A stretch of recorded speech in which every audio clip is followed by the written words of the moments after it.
Vamos falar agora sobre educação. O Censo Escolar 2024 mostrou que o número de matrículas no ensino profissionalizante cresceu mais de 2 vezes em relação ao ano anterior. Foram mais de 2 milhões de matrículas.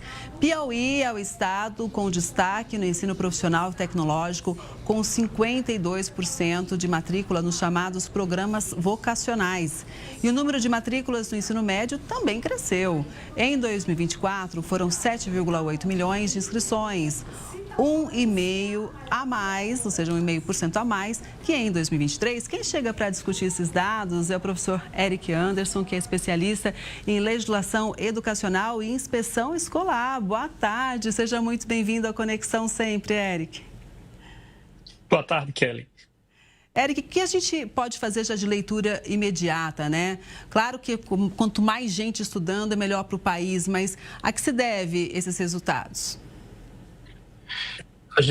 Importante começar destacando o crescimento exponencial no acesso aos cursos técnicos. A educação técnica de nível básico, de nível médio, ela teve um crescimento muito grande. Porque a gente precisa considerar aqui 2 fatores.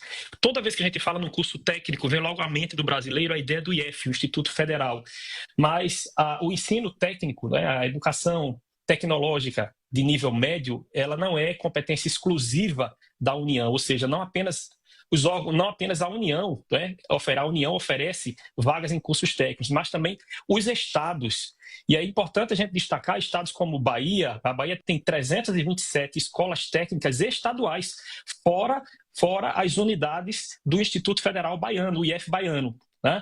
O estado de São Paulo tem mais de 200 escolas técnicas, as chamadas ETECs, e oferece ainda cursos técnicos em mais de 1.100 unidades escolares da sua rede regular. E isso significa que há um investimento não só do governo federal, como também dos governos estaduais, no sentido de ampliar a oferta de vagas para o acesso do jovem a cursos que tenham esse caráter profissionalizante, ou seja, ele vai concluir o ensino médio e ter a certificação da conclusão do ensino médio e também vai poder exercer uma profissão.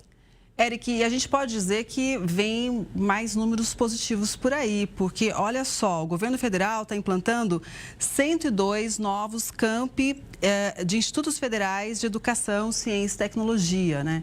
E aí, qual que é o reflexo que a gente pode ter na nossa sociedade?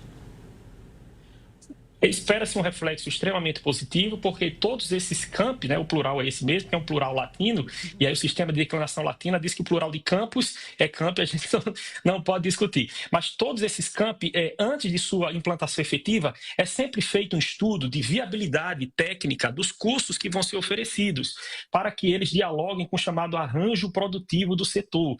Ou seja, a União, né, por meio dos técnicos, com auxílio das universidades, técnicos do Ministério da Educação, fazem todo o estudo, o mapeamento de quais são as reais necessidades e anseios daquela localidade, porque não adianta implantar uma unidade de ensino se essa unidade não dialogar com a realidade local. Então, ver quais são as profissões que estão em emergência naquele espaço ali geográfico para que ela possa realmente atender aos anseios. E tudo isso contando com a infraestrutura, o corpo docente, geralmente são professores com qualificação de titulação de mestrado e de doutorado. E uma coisa muito importante, o curso sempre pensado para atender a essa realidade local. Por isso, a gente espera que são mais de 100 campi, são 102, e o governo investindo aí bilhões para que haja essa implantação. O que é mais importante é a interiorização, ou seja, é tirar dos centros, das áreas metropolitanas e levar para o interior, levar para o semiárido, no caso do Nordeste, levar para o sertão, levar para aquelas regiões que são mais distantes e que muitas vezes as pessoas têm dificuldade de acessar um curso de qualificação. E por isso a gente espera que o impacto seja positivo, porque é uma ampliação com interiorização, respeitando a diversidade e buscando promover mais equidade e justiça social por meio da educação. Vamos falar também mais sobre o ensino médio, que eu achei um dado muito importante aqui do IBGE, porque mostrou o seguinte, mais de 93% da população de 15 a 17 anos, né, esse índice é muito alto, frequentava, então, a escola no ano passado. Como que você avalia esse número, Eric? Porque, afinal de contas, a gente precisa de gente qualificada, a gente precisa de mão de obra, né? O Brasil precisa realmente de uma maior qualificação profissional. E esse número é um número bem expressivo, né?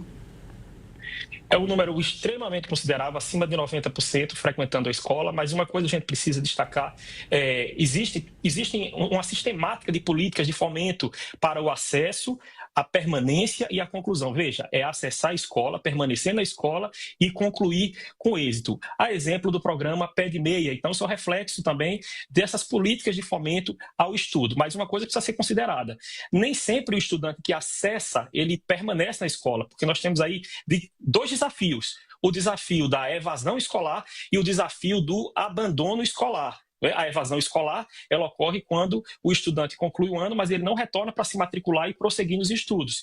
E o abandono é quando ele deixa de frequentar com o ano em curso. Além da evasão e do abandono escolar, temos o desafio também da chamada distorção idade série, ou seja, o estudante de 15 anos, ele está na escola, mas ele está em que série? No 9º ano, no 8º ano. Por isso, é importante fomentar e incentivar as políticas do chamado correção de fluxo para promover a certificação para que ele seja aí colocado, matriculado na série regular. Eric, agora tem um dado que eu acho que também vale a pena a gente destacar aqui, porque segundo o censo escolar do ano passado, olha só, 82,5% dos estudantes do ensino médio estudavam no período diurno. O que nos leva a crer o seguinte, que eles estão realmente podendo ficar mais na escola e não trabalhando antes da hora, né? Então, acho que também é um outro reflexo que traz aqui, né, sobre essa importância de conseguir deixar esse estudante na escola, inclusive durante o dia, né? Exato. Também, além das ações interventivas de políticas assistenciais, como o próprio Bolsa Família, e exatamente vem no sentido de garantir que esse estudante tenha uma renda para que ele não trabalhe, ele durante o dia frequente a escola. Além desse número considerável, nós temos também o crescimento do chamado escola de tempo integral. Veja, a escola de tempo integral é aquela escola em que o estudante passa 2 turnos. Já começa a aparecer no censo 2024 um crescimento das matrículas na chamada escola de tempo integral, em que ele tem a oportunidade de se aprofundar em uma área de conhecimento, ele tem a oportunidade de, no contraturno, exercer alguma atividade que seja esportiva, seja artística, para desenvolver mais as suas potencialidades para além do cognitivo, né? O seu lado cidadão, o seu lado, muitas vezes, esportivo. Então, esse número é o número que a gente avalia com bastante cuidado, porque nós temos o acesso sendo garantido, mas eu volto a dizer, é importante estar atento ao monitoramento para ver qual é o nosso fluxo, ou seja, esse estudante ele está ingressando, mas ele está permanecendo, ele está saindo, e a partir disso, e continuar investindo em políticas que façam com que efetivamente ele esteja na idade regular e ele consiga permanecer e concluir na idade regular. Exato. A educação é fundamental, né, Eric? Muito obrigada pela análise, uma boa tarde para você e até a próxima. Boa tarde, eu que agradeço.